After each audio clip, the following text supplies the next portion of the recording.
Eleanor Hartley, Duchess of Rowanshire, was standing at the foot of the great staircase at Rowan Court, when the first grey light came through the fanlight above the door, and she was looking down at a small carved horse someone had set, with great care, in the exact centre of the bottom step. She did not pick it up. She did not call for a servant. She did not go up to wake her husband, though she could hear, faintly, the sound of his horse being led round to the stables at that very hour, hoofs loud in a house that had been silent all night. She crouched instead, skirts pooling on the cold stone, and turned the little painted horse until its blind wooden eye faced the door he would soon walk through. By morning she would know exactly what she meant to do with what she had learned, and it would not be what anyone in that county expected of a woman so plainly, so publicly, made to feel like furniture in her own home. The summer of 1816 had come to Denholm the way it always did, thick and unhurried, settling over hedgerows and harvest fields as if it had all the time in the world, which was a lie the season told every year, and every year the county believed. 2 years before that morning on the staircase, Eleanor Aldridge had married Julian Hartley, 7th Duke of Rowanshire, in a ceremony that the county agreed was sensible rather than romantic.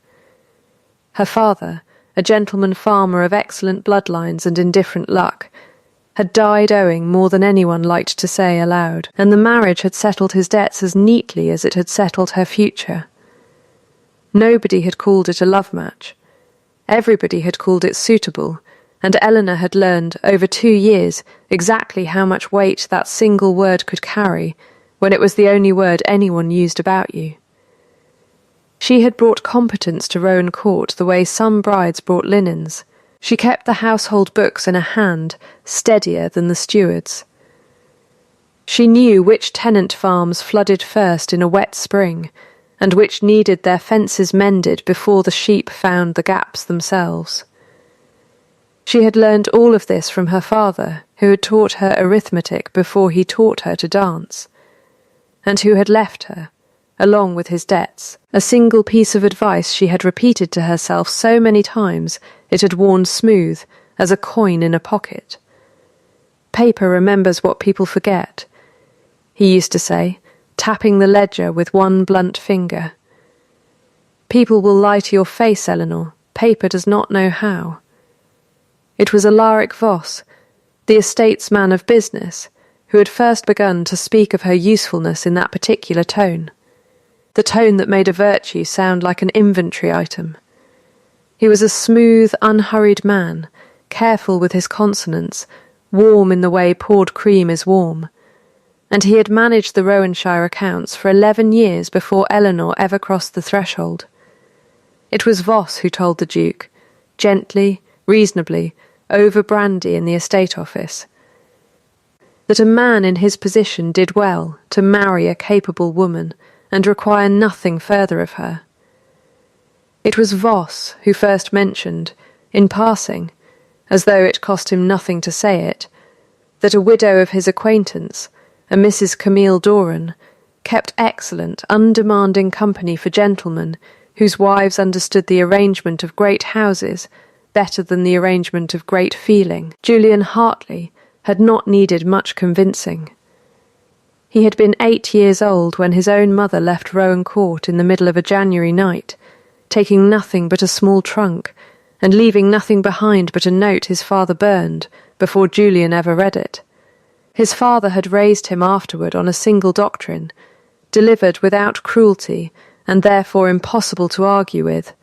Love is a debt no one repays in full, and a wise man builds his house on usefulness instead, because usefulness, at least, keeps its word. Julian had grown into a duke who managed his estate with real skill and his marriage with none at all, and he had never once, in 2 years, examined why the distance felt safer than the alternative. The overheard verdict came on an ordinary Tuesday, through a study door left a hand's width open. Eleanor had come to bring the quarterly rent book, and stopped in the corridor at the sound of her own name. "She is suitable," Voss was saying. "You need not trouble yourself further, Your Grace. I do not think she requires you to love her, only to be useful to her in return, and you have managed that admirably." "I do not require her to be more than useful," Julian said. "It is enough." Eleanor had stood in the corridor with the rent book against her chest, and had not made a sound. She had not wept. She had not knocked. She had walked back the way she had come and set the book down on the hall table with both hands, very steadily, the way a woman sets down something she does not trust herself to hold much longer. That had been 8 months before the morning on the staircase. In between there had been dinners eaten in a silence, so practised it barely registered as silence any more. And there had been Alice. Alice Hartley was 5 years old, and had her father's grey eyes, and her mother's habit of watching a room before she spoke in it. She had asked her father, 3 weeks before that dawn, whether he might come to breakfast on her birthday instead of riding out early, and he had said he would try, in the voice men use when they have already decided not to. He had, however, ridden into the village that same week, and commissioned from Wilkins the carpenter a small horse, carved from applewood and painted dapple grey to match the real pony she was not yet old enough to ride. It was, by any measure, a kindness. It was also, Eleanor thought later, the exact shape of the man's failure. He could buy love in objects far more easily than he could spend an evening delivering it in person. On the night before her birthday, Alice had carried the horse to the top of the stairs and sat there in her nightgown, feet bare on the runner, waiting to show her father the moment he came home, because she had been told, vaguely, that he was dining out and would return before she slept. She had waited past the hour the housemaid came to fetch her, past the hour Mrs. Pruitt, the housekeeper, came up herself, with a candle and a scolding that softened the moment she saw the child's face. She had waited, in the end, until she understood, in the wordless way children understand these things before anyone explains them, that he was not coming, not that night, not for her. She had set the horse down on the bottom step instead, facing the door, and gone to bed without being carried. Eleanor learned all of this from Mrs. Pruitt at 5:30 in the morning, standing in her nightclothes in a hallway, gone the colour of ash before sunrise. And she had gone down the stairs herself to see it with her own eyes before she allowed herself a single thought about what it meant. She counted the minutes she permitted herself for what came next, as she always did, against the mantel clock in the small parlour, 10 of them, no more. Her father's old rule turned into her own iron one. When the 10 minutes were spent she stood, smoothed her skirts, and went to make certain the child was sleeping, and not merely pretending to. She was sitting on the edge of Alice's bed, her daughter's hand loose and warm in her own, when she heard the horse in the yard below, and the front door, and her husband's step on the flagstones, unhurried, unashamed, a man arriving home from an ordinary night's ordinary business. She did not go down to meet him. She sat exactly where she was, and listened to him climb the stairs, and she heard, very clearly through the old floorboards, the moment his footsteps stopped. He had found the horse. There was a long silence, longer than the house usually allowed itself, and then his footsteps went on, more slowly than before, toward his own rooms rather than hers.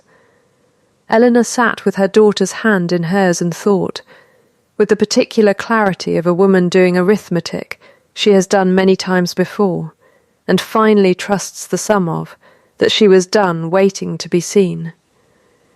She would simply, from that morning forward, become impossible not to. She rose before the household did. She did not confront him at breakfast, because a scene fed on itself and she had no intention of feeding anything that morning except her own resolve. She ate in the small parlour alone, wrote 3 letters, and sent for Mrs. Pruitt, who arrived with her hands folded and her mouth already set in the particular flatness of a woman who has decided which side of a quarrel she stands on before it has properly begun. "You'll want tea, Your Grace, Mrs., Pruitt said. "Not a question." "I want the estate ledgers from the last 4 quarters, Eleanor said. "And I want to know, plainly, whether Mr. Voss has ever once let you check a tenant's receipt against his own book." Mrs. Pruitt considered this with the unhurried suspicion of a woman who had kept a great house's secrets for 30 years and disliked most of them. "Can't say I've ever been asked to," she said. "Can't say that's not curious, now you mention it." It was, Eleanor thought, exactly the right kind of answer. Not proof, a thread. Paper remembers, her father had told her, and she meant, before the season turned again, to make certain something had been written down. The Widdop farm had been arguing with itself for 3 years over a stretch of low pasture that flooded every wet spring, land that sat between 2 tenancies and belonged, on paper, to neither man clearly enough to matter. Voss had let the dispute simmer, collecting a shilling here and there in what he called administrative adjustment, whenever one farmer or the other came to him for a ruling. And nobody had thought to ask why an adjustment should cost money at all. Eleanor rode out to the boundary herself on a grey morning in early June, in boots rather than the half-boots the county thought suitable for a duchess, and stood in the mud with both tenant farmers, while Wilkins the carpenter, who had built half the fencing in the parish, and remembered where every post had ever stood, walked the line with her, pace by pace, and told her exactly where the original survey markers had been before the flood moved them, 11 years before. "It is not your land nor his," Eleanor said finally, to the 2 red-faced men glaring past her at each other. "It is the estate's low-water meadow, and it has been for longer than either of your leases. What you are arguing over is who gets to graze it in a dry year, and that is a question with an answer, not a fight." She wrote the answer herself that same week, a rotation schedule keyed to the rainfall records her father had taught her to keep, gave a fair share to each man, and posted it, signed in her own hand, on the door of the parish hall where anyone could read it, and where anyone, crucially, could see that a decision had finally been made, and made without a shilling changing hands to make it. Old Widdop, who had not had a kind word for the House of Rowanshire in a decade, took off his hat to her in the lane a week later, which Mrs. Pruitt reported to the servants' hall with the solemnity of a woman announcing a coronation. Voss heard of it, smiled thinly, and said nothing at dinner beyond a compliment, so smooth it barely registered as one. Julian, seated at the far end of the long table, watched his wife over the candles for a moment longer than he had watched her in months, and said nothing at all, which was, for him, very nearly a declaration. The fever came to the tenant cottages along the low road in the 2nd week of July, the kind of low, persistent illness that moves through close-set houses in wet summers, and it was Eleanor who organised the broth and the willow bark, and the airing of sick rooms before the parish doctor had finished his rounds of the wealthier farms first. As was his habit, she went herself into 2 of the worst cottages, sleeves rolled, and sat with children whose mothers were too fevered to sit up, and when Mrs. Pruitt scolded her for the risk she took to her own health, Eleanor said only that a duchess who could not be bothered to enter a sick tenant's cottage had no business signing rent books for it either. It was in the 2nd of those cottages that she first heard, off-hand, from a woman too tired to guard her tongue, that Voss had told the family their rent was in arrears when the woman's own husband swore he had paid it in full at Michaelmas, coin counted twice into Voss's own hand. Eleanor, said nothing at the time beyond a murmur of sympathy. She wrote it down that night in a small book she had begun to keep, a private ledger of her own, separate from the estate's, and she added the date, the name, the sum, and the words the man swore before witnesses beside it. It was in that same fortnight that Julian found her in the estate office late one evening, bent over columns of figures by a single candle, and stood in the doorway longer than he needed to before she noticed him. "You should not tire your eyes over Voss's arithmetic," he said. "It is not your burden." "It is precisely my burden," she said, not looking up. "It is my name on the tenants' leases as much as yours, and I mean to know what is done with it."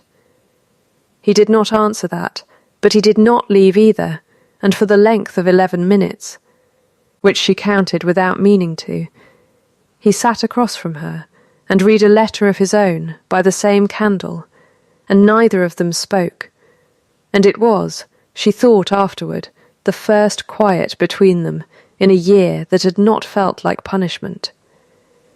He came home for supper 3 nights running after that, which Mrs. Pruitt marked in the kitchen the way other households marked a change in the weather. The wound Julian carried had a shape Eleanor had guessed at for 2 years, and confirmed only by accident, on an evening in late July, when Alice, sitting on her father's knee for the first time in weeks, asked him with a child's flat honesty why he had not come home the night she left him the horse.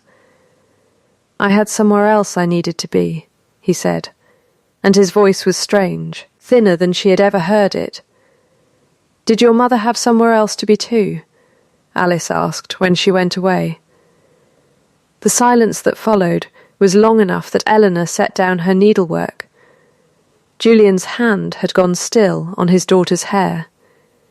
When he spoke again, it was not to Alice at all, but past her, to Eleanor, as though the child had opened a door he had kept shut for 24 years, and he no longer had the strength to close it himself. "She left in January," he said. "I was 8.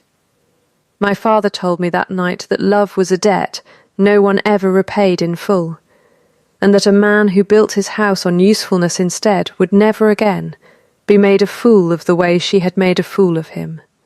I have believed him longer than I have believed anything else in my life." Eleanor did not go to him. She sat very still, and said, after a moment, in the plain voice she used for figures that did not balance, "That is not wisdom, Julian. That is a wound wearing a wisdom's coat." He looked at her for a long moment, and something behind his composure, some old locked mechanism, seemed to shift half an inch and stop, unwilling yet to move the rest of the way. "I do not know how to be the other kind of man," he said finally. "You will not learn it from a study door," she said, and rose to take Alice up to bed, leaving him alone with the fire and whatever he meant to do with what had just been said aloud in his own house for the first time in his life. Voss, watching all of this compounding warmth from the edges of the household, with the patience of a man who had built his whole fortune on other people's inattention, understood before anyone else did that his particular arrangement was in danger, and moved, quietly, to protect it.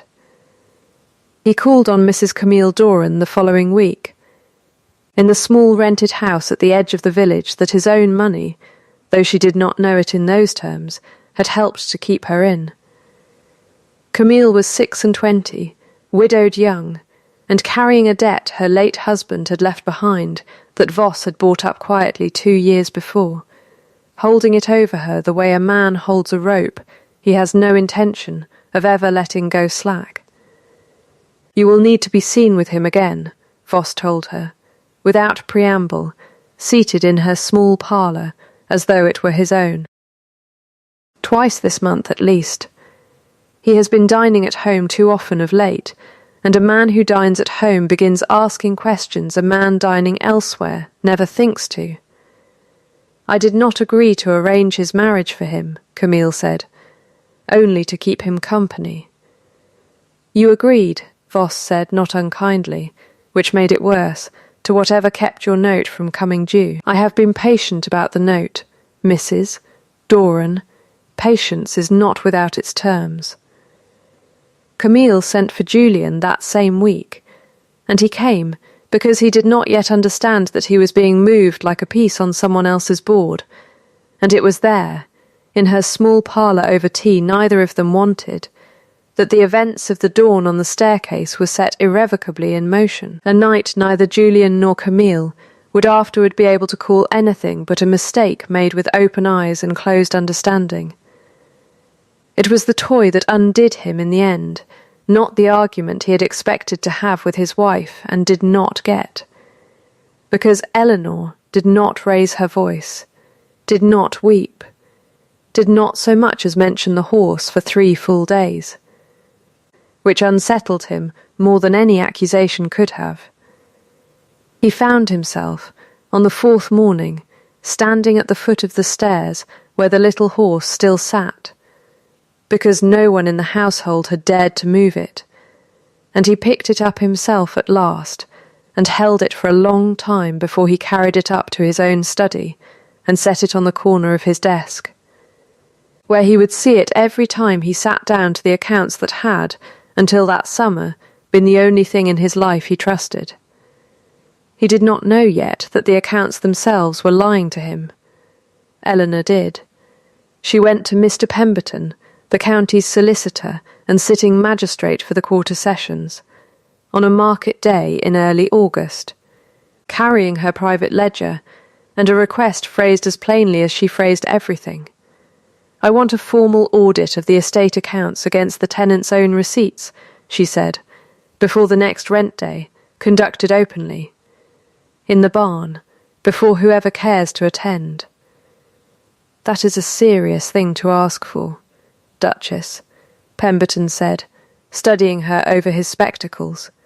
"You understand it will not go quietly if there is anything to find."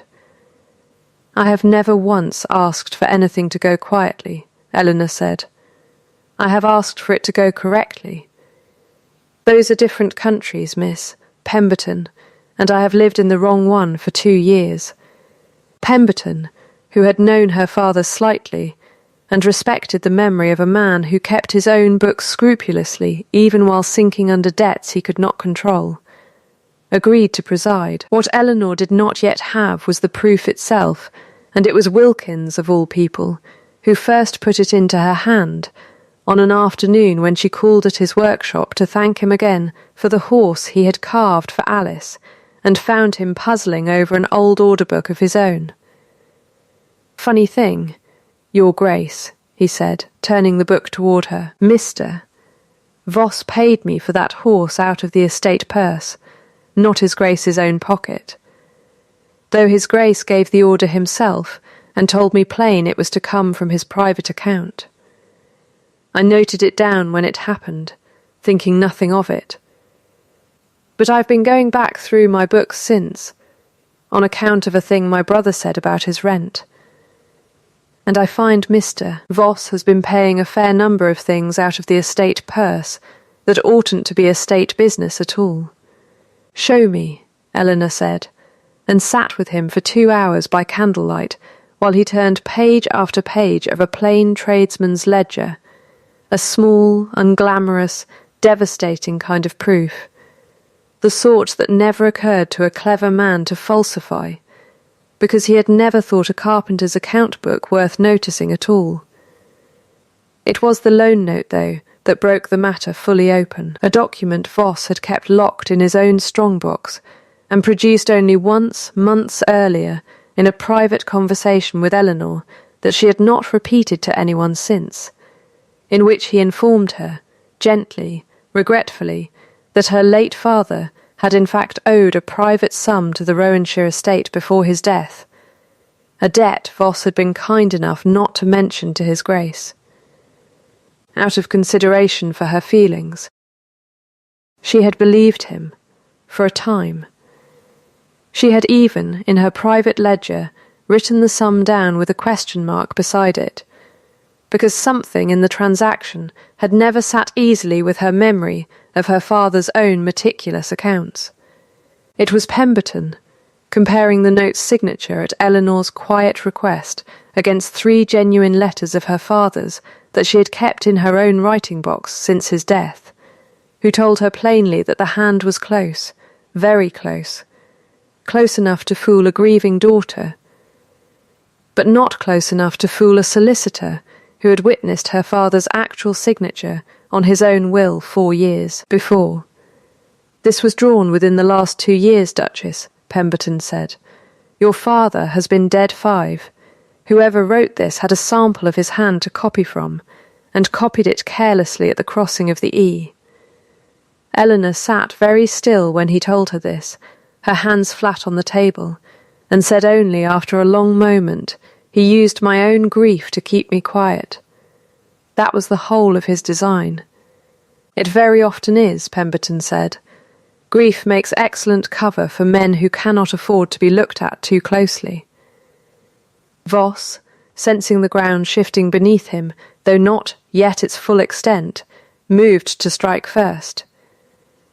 He called on Julian privately, with the ease of 11 years' trusted counsel, and suggested, delicately, that the Duchess's sudden interest in tenant accounts might reflect less a talent for figures than an unbecoming distrust of her husband's oldest servant, and that a wise man did not let a wife's pride unsettle arrangements that had kept his estate solvent for over a decade.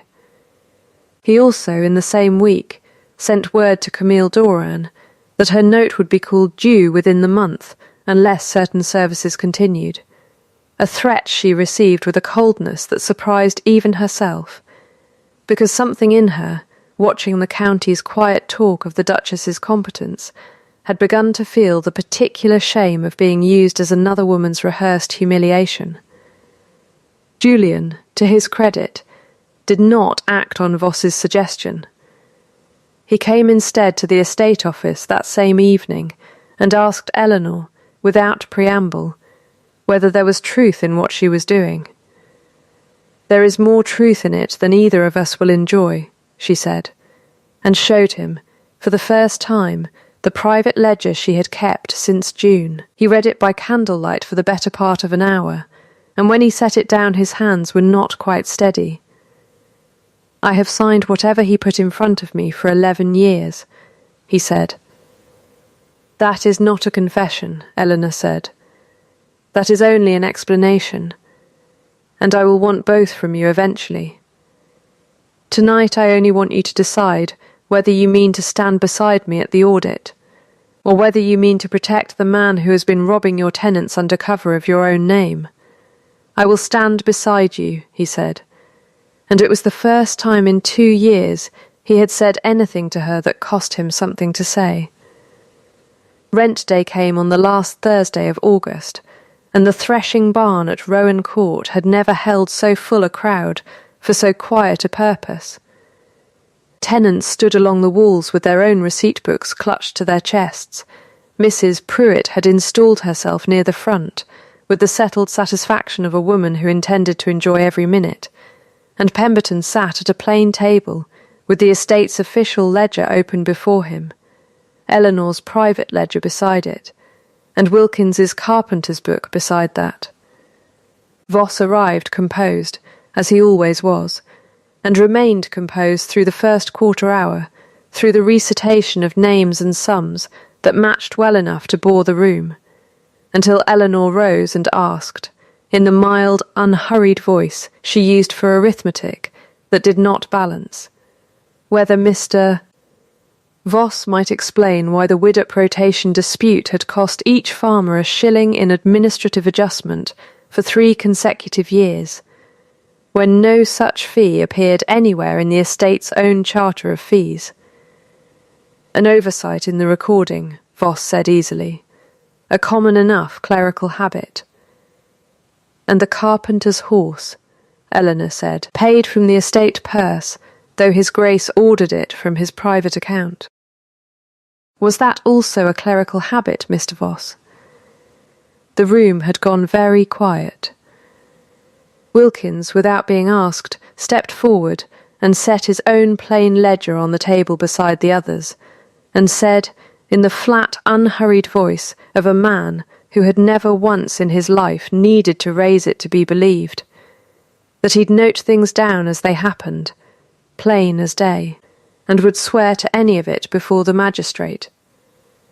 Then came the Fever Cottage widow, brought by Mrs. Pruitt, though she had not been asked to attend, who stood in her good shawl and said simply that her husband had paid his Michaelmas rent in full, coin counted twice into Mr. Voss's own hand, and that she had never once seen it entered in any book she was shown after. Voss's composure held through all of this, the way a dam holds through the first hours of a flood, visibly straining but not yet breaking, until Eleanor set the loan note on the table last of all and asked him, quietly, precisely, why her father's signature crossed its E in a manner he had never once used in 4 other letters written in his own hand across the final decade of his life.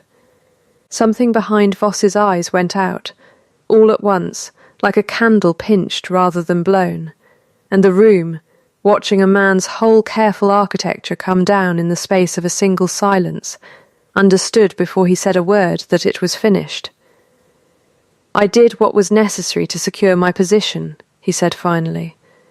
And it was the flattest, least convincing sentence anyone in the barn had heard all morning. "You did what was easiest," Eleanor said, "and called it necessary so you would not have to call it anything else."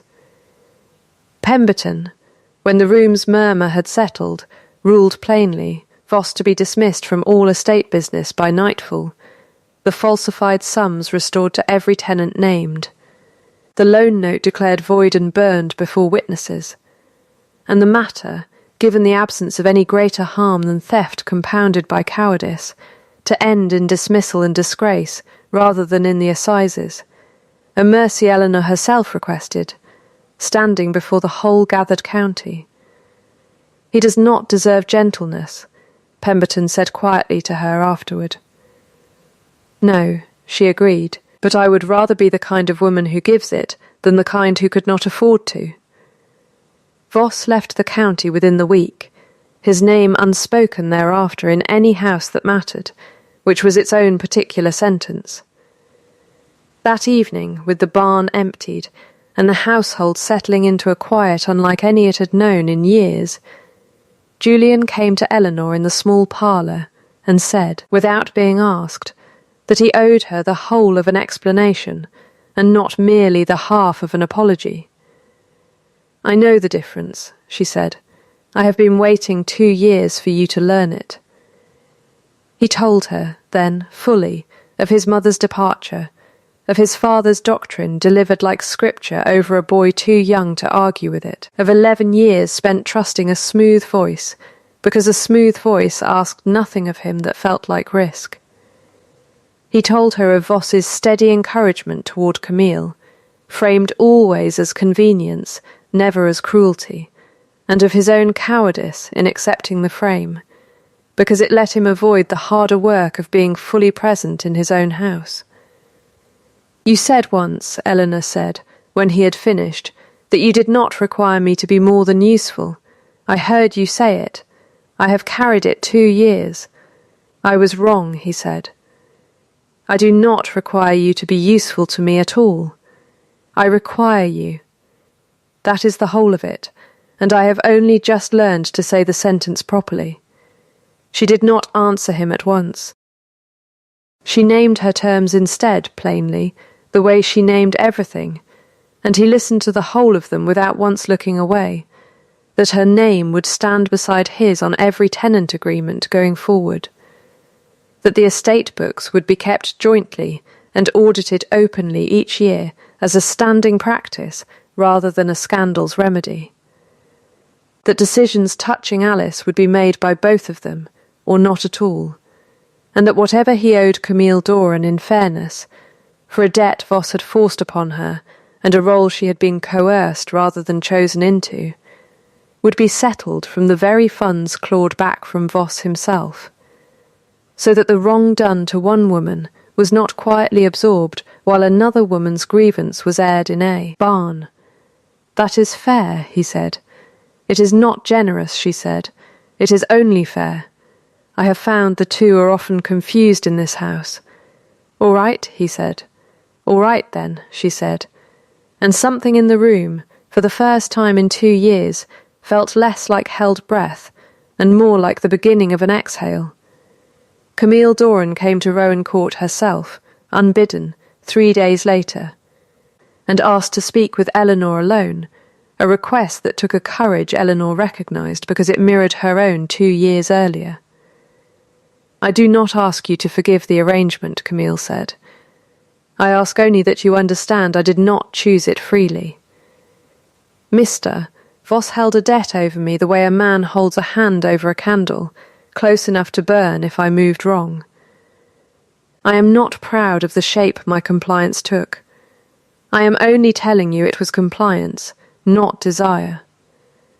"I believe you," Eleanor said, and meant it, because she had learned to read the difference between a woman protecting herself and a woman enjoying her power, and Camille's whole bearing was the first, worn thin with 2 years of quiet shame. "I have arranged an annuity for you," Eleanor said, "out of what was recovered from Voss's own theft. Enough to keep a small shop, if you wish it, in a town far enough from here that no one need know your history unless you choose to tell it." Camille's composure broke then, briefly, in a way Eleanor's never had, and she pressed her gloved hand to her mouth and said, when she could, that she had expected fury, not fairness, and did not know what to do with the second. "Fury is easy," Eleanor said. "Fairness costs more, and lasts longer. I have found it is the better investment." Camille left the county within the month for a millinery shop 2 towns distant, and wrote once, that autumn, a short plain letter of thanks that Eleanor kept in her writing box beside her father's old letters, because it seemed, on reflection, to belong with the other proofs that decency, properly documented, tended to compound. The months that followed were built, as Eleanor had always built things, in small units rather than grand gestures. Julian moved his chair at breakfast, without comment, to sit beside her rather than at the table's distant head, and continued sitting there every morning after, until the housemaids stopped remarking on it, and simply set his place there as a matter of course. He began pouring her tea before she asked for it, which meant nothing in isolation, and, by October, meant everything in accumulation. He brought the tenant ledgers to her himself each week now, unprompted, and they went through the columns together at the same table where Voss's lies had once gone unquestioned, initialing each page jointly, a habit that outlasted the scandal that had prompted it. There was one evening, in late September, when an old habit reasserted itself without warning. A tenant's roof needed mending before the rains, and Julian, from old instinct, simply arranged it and paid for it himself without telling her, the way a man handles a small crisis alone, because he has spent a lifetime believing that asking for help is itself a kind of failure. "You did the right thing," Eleanor said, when she found out 3 days later, and did it alone, which was the wrong thing, in a house that no longer works that way. He was silent for a moment, then said, "You are right. I am sorry. I will do better," and did not simply say it, but the following week brought her a smaller matter, a fence rather than a roof, and asked her opinion before he acted, watching her face as though her answer mattered more than his own certainty, which it did, now to him. Alice's 6th birthday came in September, and this time Julian was home before breakfast, sitting on the floor of the nursery in his shirt-sleeves, while his daughter walked the little dapple grey horse along the edge of a rug, as though it had never spent a single dawn abandoned on a cold stair. "I would choose you," Julian said to Eleanor that night, in the small parlour, without preamble, the fire low and the house entirely still around them in the particular way a house goes still when it has finally stopped listening for trouble. "I have been choosing you, badly, for some time, without ever saying so. I mean to say so now, and to keep saying it, in whatever way you will let me. Show me, she said, not tonight, and not only in words. Show me over the years we have left. I intend to, he said, and reached for her hand across the small space between their chairs, and she let him take it, which was its own 2-word treaty, spoken without a single word at all. 2 years passed, the way seasons do in a house that has stopped holding its breath, quickly and then all at once. Alice was 7, and kept the little wooden horse on the corner of her pillow every single night, a habit her father had begun and never once let lapse, tucking it there himself most evenings when his duties allowed, and asking Eleanor to do it on the nights they did not. Rowan Court's rent day audit, held openly in the barn each August since the scandal, had become a fixture of the county calendar rather than a memory of disgrace, a custom the tenants had come, without irony, to call simply the Duchesses' Day, and one which Julian insisted, in his own quiet way, would outlast them both, written into the estate's own governing charter so that no future steward could ever again mistake a great house's books for a private kingdom. Camille Doran's millinery shop, by report that reached the county second-hand, was thriving, and she sent Alice a ribbon every birthday, plain and well-made, with a short note that grew warmer each year. Voss was heard of once, working as a minor clerk in a distant port town, his name never spoken again at Rowan Court, in anything but the flat tone reserved for a lesson already learned. The house itself, visitors remarked, though none of them could quite say why, felt different than it once had. Warmer in a way that had nothing to do with fires, as though it had finally been permitted, after a long-held breath, to exhale. Eleanor Hartley had stopped asking, somewhere in the space of those 2 years, to be seen. She had not stopped by choosing silence, but by choosing work, by choosing paper, by choosing the plain, unglamorous business of making herself so thoroughly, so undeniably necessary, that the county, and then her own husband, and then at last the whole house itself, could no longer look past her if they tried.